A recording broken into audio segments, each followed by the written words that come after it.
Good morning. Welcome to The Old School, a podcast about the American education system, its quirks, its characteristics, its traits, its foibles, its picadillos, and everything in between, and solutions insofar as we know the solutions, insofar as there are solutions to be had. Good morning here, Dr. Bourgeois. Good morning here, Miller. How are you over there?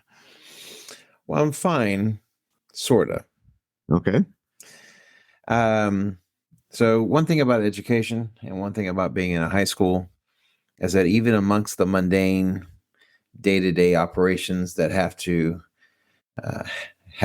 be put in place, there always seems to be something interesting that also emerges. So termites. What? Termites. Oh my gosh. I didn't expect you to go in that direction. I thought you were going to be talking about school culture or just, all kinds of things, but you just said termites. I don't know about the culture of termites per se, but apparently, and so my room is in a part of the building that's a part of the original building. And that original building dates back to 1983. And apparently, in the interim, between 1983 and the preceding the following 40 years, termites have had a field day with parts of that building. Parts of it? And it's in particular my room. So there's like a couple of holes in the wall, like in the back of my room, and it must be where people had kind of put something in there or maybe tacked something onto it, and the hole got bigger over time. And every once in a while, when I'm back there, I'm kind of looking at the holes, trying to figure. Every once in a while, I've seen like a little head pop up. What? And he's kind of looking around, and he kind of disappears again. Are they that big? Well, they're big enough, yes. And so I don't even know how big a termite is. My mind is going. I'm thinking about the Beatles and fixing a hole. That's fun. Now you have these giant termites with heads sticking out that you can see. Well, they're just kind of curious. They're looking around. It's light now in that classroom, and so I remember. So when the guy who came to my classroom after, so I had a swarm on Thursday. That kind of came out of the walls, and my kids were freaking out. They're wigging out. They're feeling all like they've got stuff all over them. And so we quickly exited out of the classroom, shut the door. But apparently, these termites have kind of made themselves a bit of a home in my walls. And I was talking to the guy. The guy was saying, "Yeah, that's what they do. That's how they act." And we'd actually there's a middle school that's not far from us that had a massive issue the day before us, because they had, during the lunchtime in the cafeteria, a massive swarm of these termites just kind of descended upon the kids. And, it's a middle school, and kids are not necessarily in middle school known for calm, cool, and, reasonable reaction to things. And so you can imagine the chaos that ensued afterwards. But these things kind of come out of the walls, and, there's not a lot you could do. This has happened before. Years ago, when I was teaching at another school, I was teaching in a portable. And you think buildings are rife with termites, portables, my friend. No. And so I had dealt with termites before. But you don't like them. You don't like, or was it the cockroach? There was some bug that freaked you out, and it didn't freak me out. And it really surprised me. What was that? Well, first of all, I would hesitate to characterize my reaction to cockroaches as freaking out. You were like doing this weird dance. What? You don't usually move that quickly either. No, I think I took my shoe off and set the termite to a better place. Let me explain. Wait, it was not a termite. It was not a termite. It's a cockroach. Okay, I'm being a racist. No, the cockroach and I have trust issues, and I don't trust the cockroach. I find them to be filthy creatures. I'm sure that on the evolutionary grand scale of things, they serve a function. I am sometimes at a loss as to explain what that function might be. And so, yes, I have issues with cockroaches. But the termite thing, it's fascinating to kind of watch how this unfolds. And the guy who came into my room to kind of ostensibly fix the thing says, "Hey, have you seen termites in here?" I'm like, "Oh yeah." And they poke their heads out of the holes in the wall. Yeah, I've seen them. And you don't And he tell said, people that. well, no, he asked me, he said, "Did you put in a work order?" I said, Yeah. "Yes." I said, "I talk to people, but if termites aren't a problem, meaning if they're not coming out, I think people just assume they're there, but they don't want to hear about it."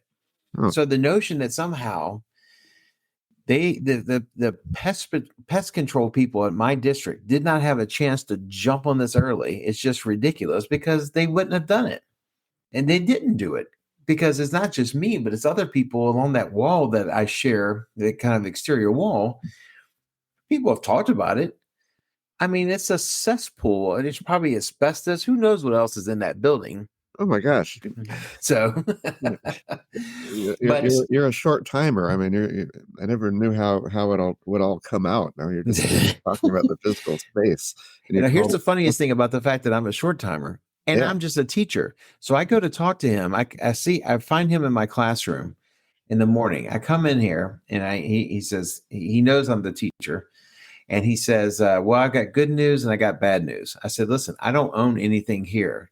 Really, nothing is good or bad news. I just work here, And so, what they're going to have to do over the summer? They're going to have to rip down the walls of that classroom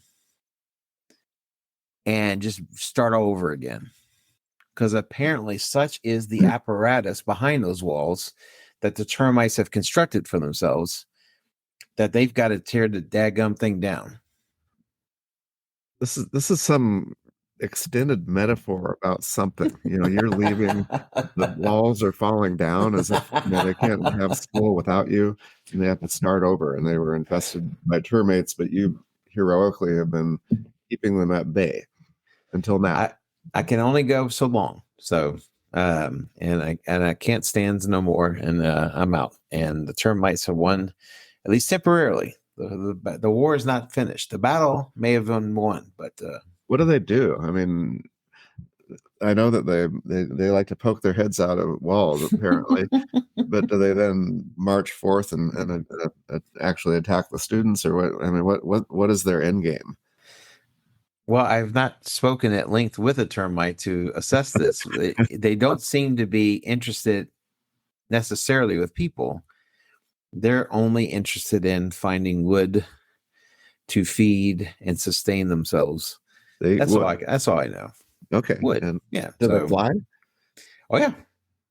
Oh my gosh. So they could have been flying like locusts.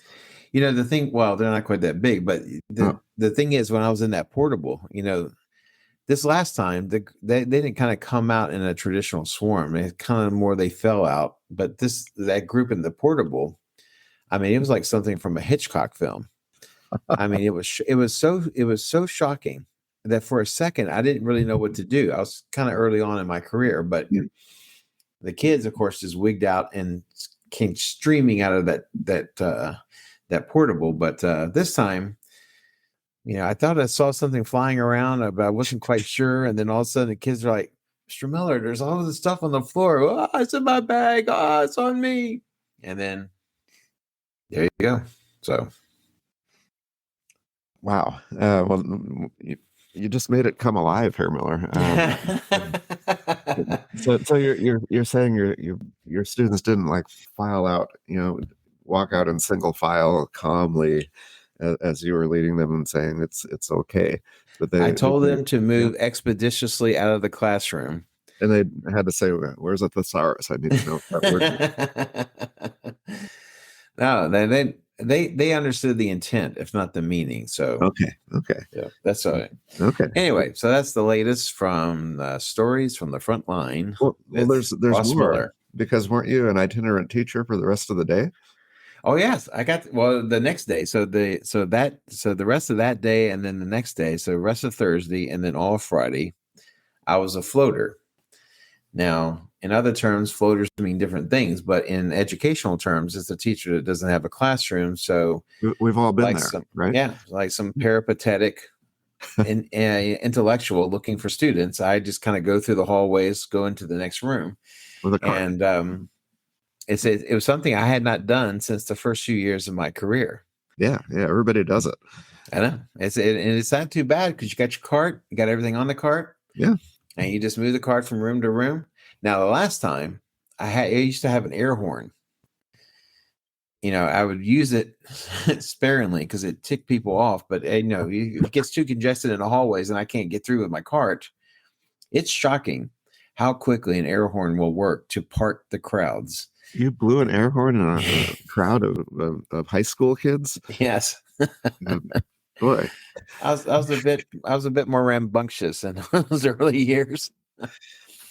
I guess so. But you didn't have it yesterday or whenever that was. No. You just managed to part the sea of students. And let me tell you something. You think an air horn is loud outside? Yeah. You should try it in the hallway. It is shocking how loud it is. So what if everybody who has some type of a cart had an air horn? You would have mayhem. Listen, I'm not advocating this. I am more than willing to admit that I did not handle everything the right way in my first few years of teaching. Okay, that's what I wanted to hear. It just seemed funny to me on some level at the time. Yeah. But what are you going to do? I don't know. Now, I'll tell you what else people think is funny. Okay. Pranks. Pranks? And the conversation today has to do what has happened to the high school prank. What has happened to the senior prank? And what are you laughing about? Well, there's like unrest in the streets of Chicago by young people, students, and you're trying now to encourage them to have pranks in their school, and we're just trying to wait.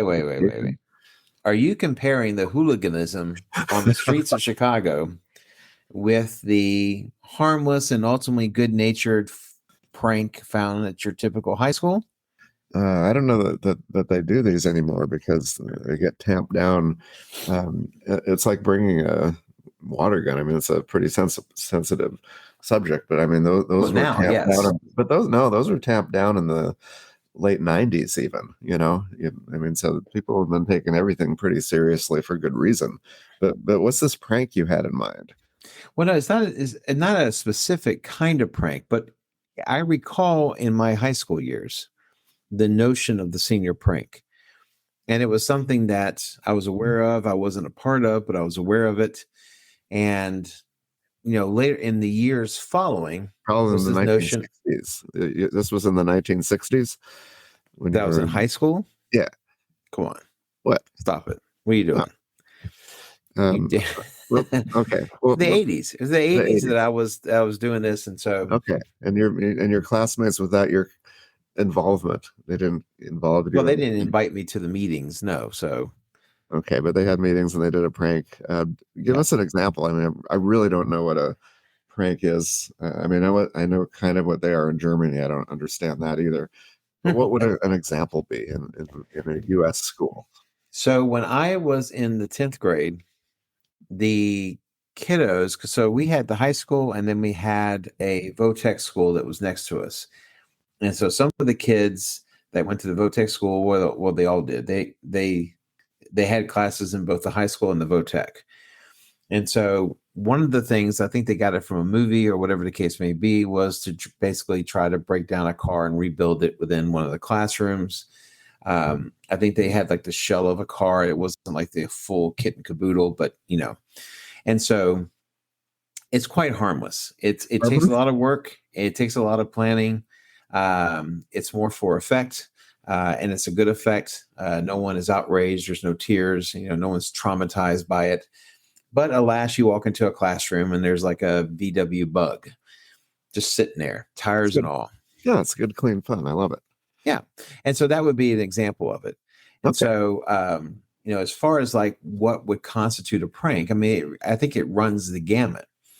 Now, the problem is when it ventures into territory where it is either mean-spirited, it is unsanctioned, or it causes more problems than the joy it creates. So, for example, in my high school, a couple of years before I got there, there was a prank that was done that involved water guns and flour. And apparently wet flour is difficult to get off of surfaces, or at least it's a very messy operation to try to do that. It would make sense. It dries And, up, and it's not. Yeah, you need more water and things to clean it up, basically. And so apparently, the combination of the mess that it caused, and then I think it even made it onto YouTube, and it became a bit of a sensation. I mean, there was kids just kind of just running all around the school, throwing flour over the second deck of a kind of a loft-like area, where the second deck overlooks the first deck. And it was just a bit of chaos. And there was no organization. There was no there was no beginning point. There was no end point. It just seemed to be something totally unplanned, uncontrolled, and, as I said, unsanctioned. And in my school, they basically shut down any and all pranks from there on out. And I didn't know if this was the same rationale that people around the country used to shut down pranks, but it seems like there is a general shutdown. You don't see pranks. You don't see senior pranks anymore. No, I mean, I'm having trouble even picturing what one is, or how there was YouTube when you were in high school. I'm trying to. No, What? I was talking about my high school where I work a few years before I got there. Really? They actually Yes. did that? Well, yes.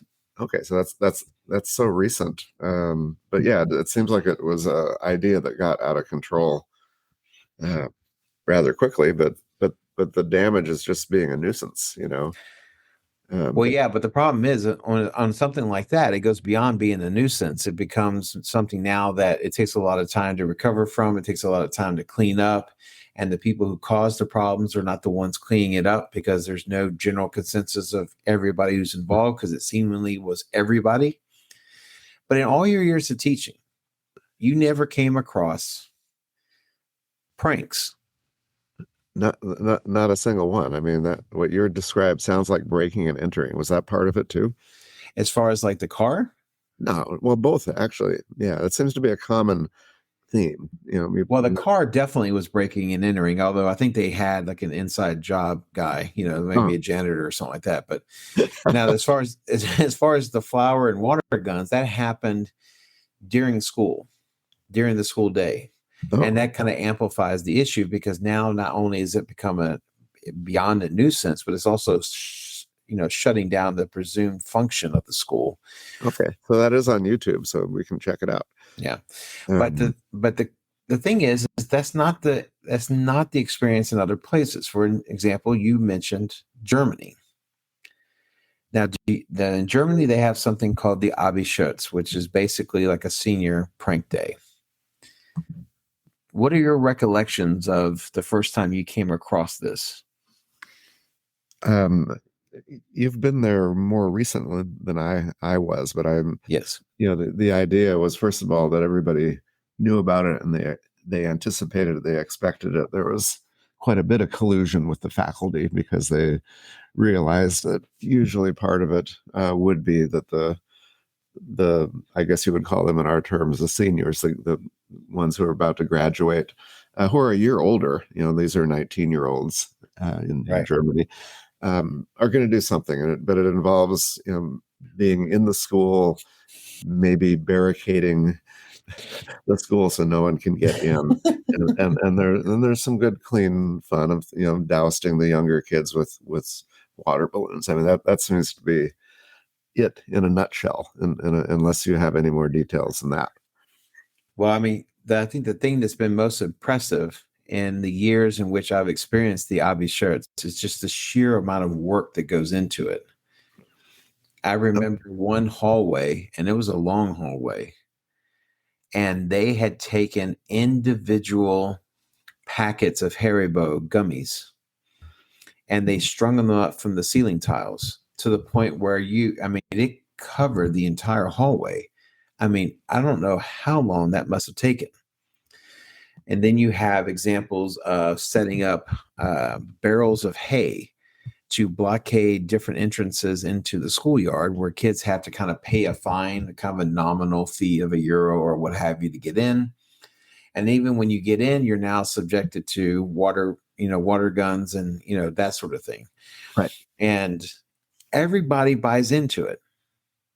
Now, the first thing that I'm sure is that the first thing that the seniors in question do is they run the plan by the administration. Right. And so from there's an administrative buy-in. And so once the administrative buy-in is there, the younger kids, the only thing they have to do is wait to find out what the prank is and just enjoy it. They're excited about it. And it does something. It gives them something to they're looking forward to that. But what's amazing is the buy-in from the teachers too, because so about 4 or 5 years, maybe 5 years ago now, I remember we were walking up towards the school, and it was clear something was happening. You had the seniors kind of basically running around on patrol to keep people out of the schoolyard. And when we came up to the perimeter, the teacher I was with says, "I got this. I'll let them know who you are so you don't have to deal with the indignity of going through shenanigans of this." Right. And it was me, it was my host, and it was a couple other people, including a pregnant lady. She must have been 7 months pregnant. Okay. And so the kid that we ran into, so we gave him €1 each. Uh-huh. And I think they put it in like a fund for the school or whatever. I don't know what they do with it. But so we gave him €1 each. He allowed us to go past, but he said, "Listen, all the doorways and things are locked. You're going to have to find another way in." Wow. And so what happened is we ended up going around the building, and then in buildings that have like a basement, they may have a window that's at the top of the room, but it's actually like down at ground level. Yeah. You see down in it. So we ended up crawling through one of those windows. You did personally, Yeah. along with the pregnant woman? Including the 7-month, and no one had a problem with this. And I'm sitting there going, "Wait a second, she's 7 months pregnant. Can't we find her a door to go through?" And she seemed more than game to climb through this window, which was not easy to climb through. Not to mention when you're schlepping around an embryo that's starting to get pretty big, it's not easy getting yourself into these windows. No, it wouldn't We be. all climbed down through, and then we came up into the school through the basement, and then we just all went about our business. And you had a school. So eventually school does return, for what it's worth during that day. It's not like a party. I think your last statement there is true for what it's worth, because I think there's an understanding that nothing concrete is going to get accomplished on senior prank day. And it's just understood. And because the seniors took it through the administration, because they take full responsibility to set up the prank and also clean up from the prank, Right. I think everything is okay. Yeah, they're very orderly, and cleanliness matters, and it seems like a nice German type prank that our kids would probably, number one, not tell anybody about it, including each other. The communication is probably challenging, but then also cleaning it up is probably the point of contention. They would not want to intentionally do that. So let me pose this to you. Outside of the element of the water gun, which carries with it obvious complications, given our recent history of the last couple of decades. By the way, this past week, the anniversary of Friday was the Columbine shootings in 1999. Right. But given, that the idea of the water gun notwithstanding, do you think that something has changed within education to kind of crack down or to minimize this time-honored tradition of what schools used to have? Yeah, it feels like it's almost not possible now. And maybe if it's a small, sweet little country school, I don't know if we have those anymore. But the idea behind it of some type of rite of passage where these individuals are about to be adults, and so they're showing some independence. We definitely need that in one form or another. But there's this general fear of young people, of students in schools, and so I think that anticipating those types of things, it's easier to shut it down than to be surprised by it. I don't think adults. I mean, if I'm a school administrator, I don't want to be surprised by whatever joke it is, because the chances are it's going to be a little bit edgy and outside of what we're comfortable with, which is, I guess, part of the point. And it does go to, and I don't want to elevate school pranks to the level of important life lessons that we all must have to have in order to grow, spiritually, emotionally, whatever. But I do think that part of the issue is that when you don't allow for a responsible, a responsible kind of exercising of this kind of activity, you create the irresponsible ones. Because when you clamp down and say there's to be nothing, then it creates a situation where not only do you run the risk of there being something, but something that typically you don't want any part of. Right. And it might manifest itself at a graduation ceremony, for example. I know that does happen occasionally, where it's public, and even worse so you might as well get it over by them locking themselves in the room. But I mean, I was thinking, when you said that as a retiring teacher, you should have your own version of this. Go out with a bang. You'll come early, and barricade yourself in the classroom with water balloons ready to go, and your students, after the obligatory 10 minutes, would just leave, probably. But I think it would be fun in the planning, because in some ways the teachers need this also. Let's face it, they have a lot of steam they want to blow off as well. What's interesting is that it seems like that during the Abi-Schutz in Germany, that the target of the prank are other students, though still harmless, still innocuous in its effects, but that the target is the other students in the school. But it seems like when you get to some of the more problematic ones here in the United States, the type of pranks that eventually shut it down nationwide, it seemed like the attacks were more against the school. And I don't know if it has anything to do with how German students see their school as opposed to how our students see their school. I mean, certainly there are some kiddos in any school that have a pride in their school, but it seems like that there's more of an edge to some of the worst ones that we think about in the United States. Yeah, it's I mean, in Germany, it is good, clean fun, and the young kids. I mean, it's not like they're being held hostage. They're having a lot of fun, and they look forward to it, and they'll be talking about it for the next week. And everybody has a good time. They clean it all up, and then the next thing you know, it's Easter or whatever. So in many ways, we probably miss the point as the students are transitioning out. It would be fun if they could call the teachers by their first names during that day. How would that be? Something like that, a little ceremony that you're adults now. Now, here's the interesting thing. You and I, when you think about this, you think about the pranks in a typical high school. The audience for this prank are people 14 and over. But, and our experience in Germany is more with the Gymnasium, the academic preparatory high school. But even with the Hauptschule, the Realschule, the Gesamtschule, all these other different high school types that exist, you have a much wider range. And I think with the pranksters in Germany, they keep in mind that part of their audience are 10 years old, they're 11 years old. Great point. And so there's a bit of a protection that the older kids feel towards the younger kids. They still want to do the prank, but they also don't have the desire to hurt them or put them in a bad situation. Yeah, that's right. That's usually taken out of the equation. I know we have some K-12 schools, but for the most part, a high school is a high school.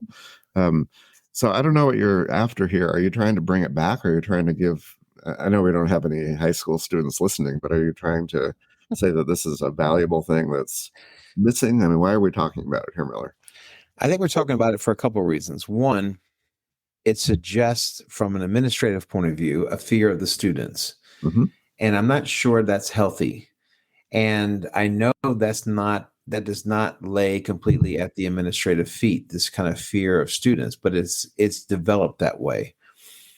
Two, I think there are such high stakes elements to high school today that perhaps the prank could serve as a kind of a therapeutic element. And if done correctly, if done in the way that we see it in other places, i.e., Germany, it might actually create a better esprit de corps within the student body as it relates to that particular school. Now, the problem is that the administrations. I mean, administrations vary. There are competent ones. There's incompetent ones. There's hardened ones. There's overly sensitive ones. Let me give you an example of what happens when this administration is scared of students and the students take advantage of this. Okay. So a couple of years after the incident with the flour and the water guns, I was now at the school that I teach in. Yeah. and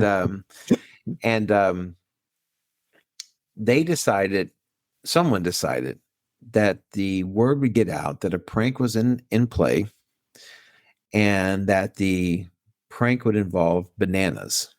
Okay.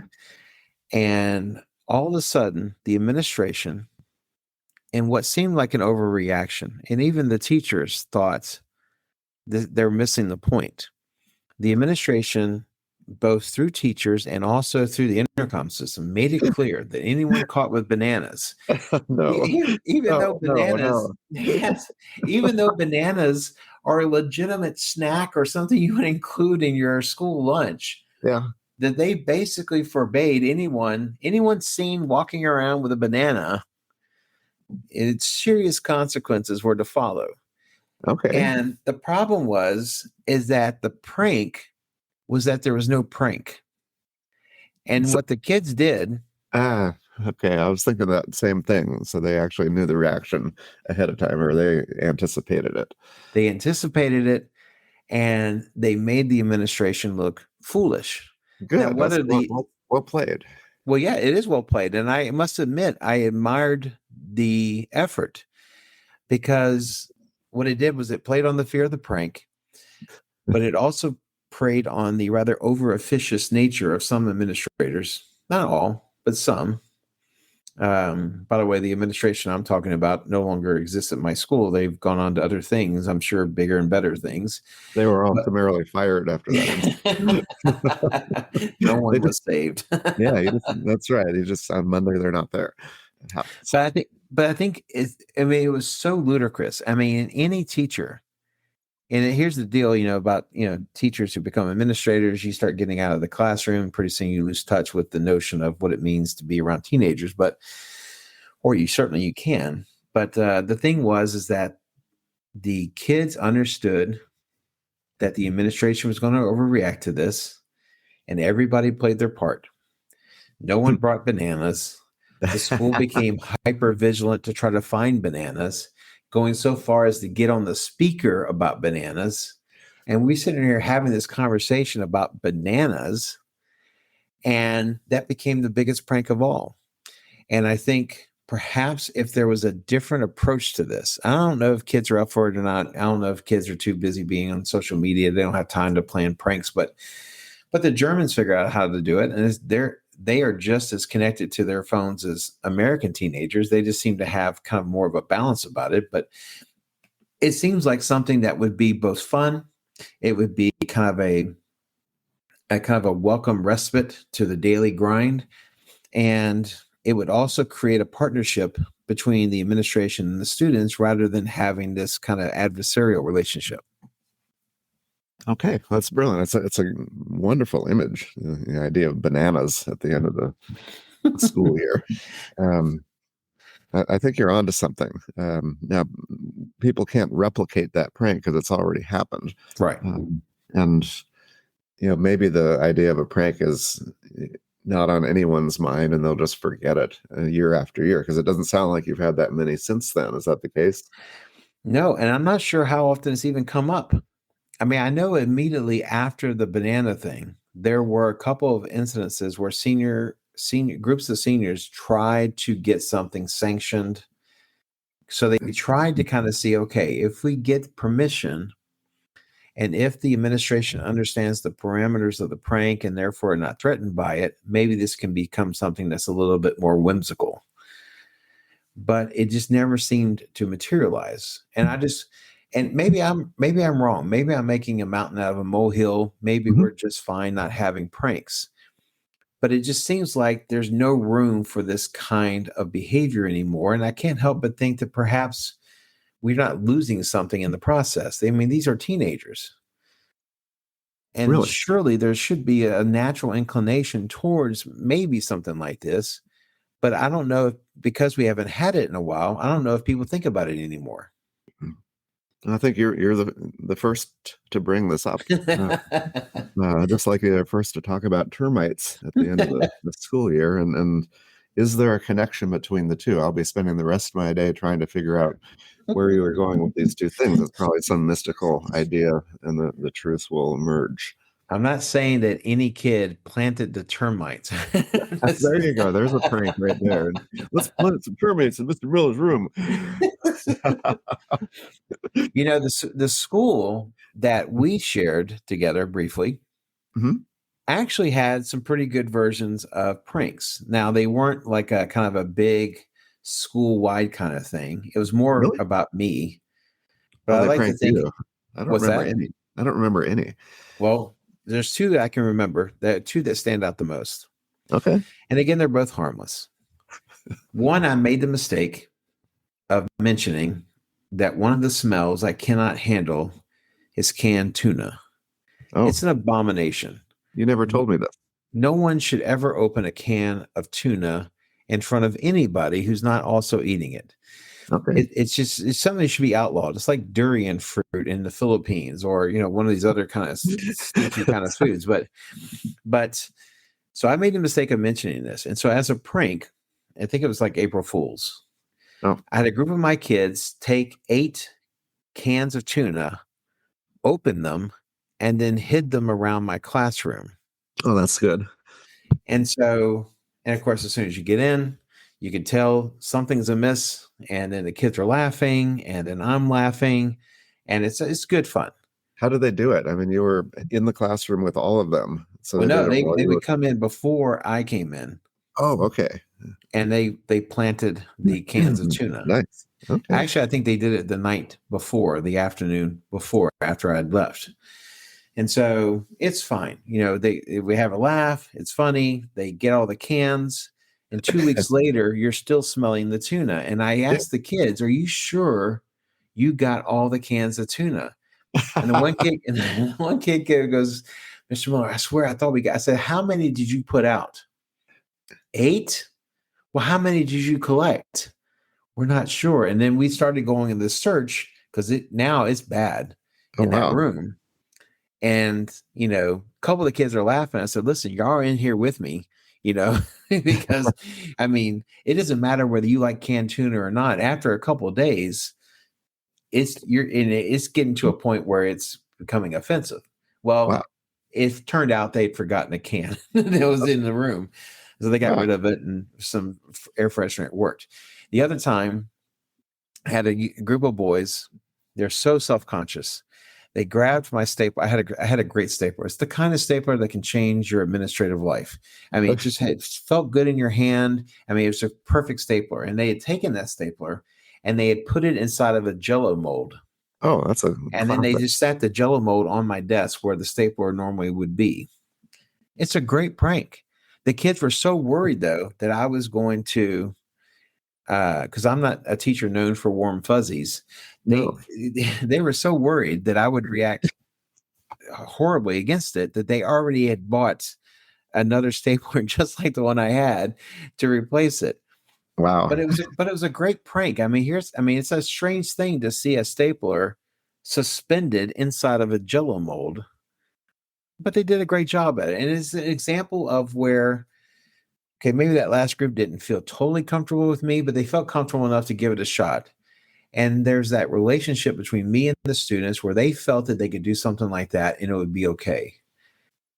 And I think that that's something that we should encourage between students and teachers, but also students and administrators and students and the idea of the school. I'm not saying that you can't find that relationship and you can't find that dynamic anyway else. I just think it's a fun way to do it. Wow, those are beautiful stories, and we've known each other a long time, and we were there at the same time, and I don't recall either of those stories. It must have been a private thing between you and your students. No, I'm sure we must have talked about it. We shared an office together, for God's sakes. Well, no, I mean the stapler. I know I've seen that type of thing in other contexts. With the stapler is brilliant, but not the tuna. I don't. Yeah, it seems like you would have told me that. I think it might have really upset you, and you're just being funny about it now because the years have passed, but it probably really bothered you for the core. Well, it's to me, it's just looking back on it. It's an example of something done right.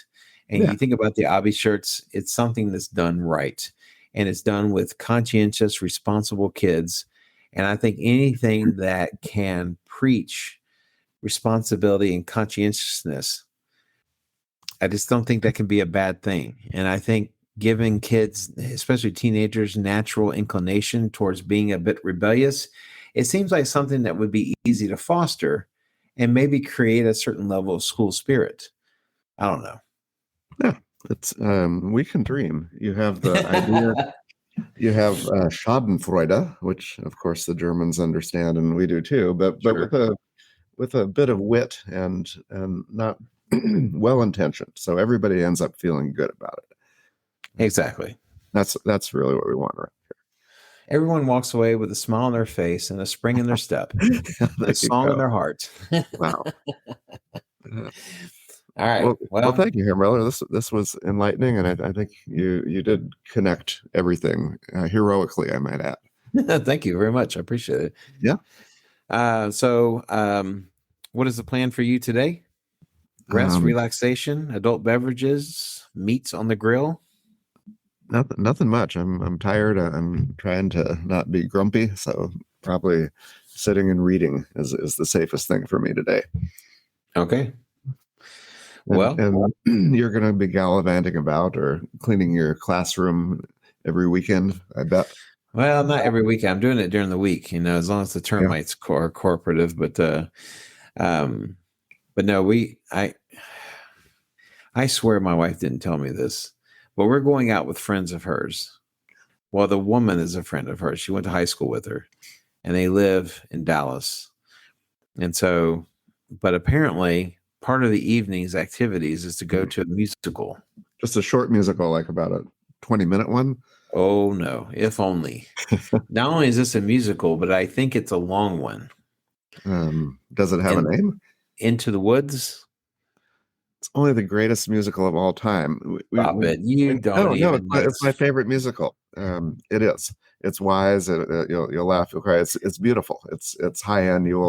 I thought Fantasia was your favorite musical. No. I'm real serious about this. I rarely get serious, but no, this is the musical. If I could send you to one and all, musically, as far as the text, it's incredible. So I'm suddenly envious. I would love to take my daughter to Into the Woods. Where is it? We may just have it's somewhere in Dallas. Some high tone falutin theater. I don't know what it is. But you'll love it. So don't think badly of Into the Woods. This is Stephen Sondheim and at his best. Okay. Yeah. I will go to it with a open mind. That's right. And we're also going to have good food. I think we're going to have like Ethiopian or something like that, or I don't know. It's a perfect combination. No, you'll have a grand time, and you'll thank me about it tomorrow because you'll have a better attitude now. All right, very good. Well, with that, I shall bid you adieu, Herr Dr. Bourgeois. Auf Wiederhören, Herr Miller.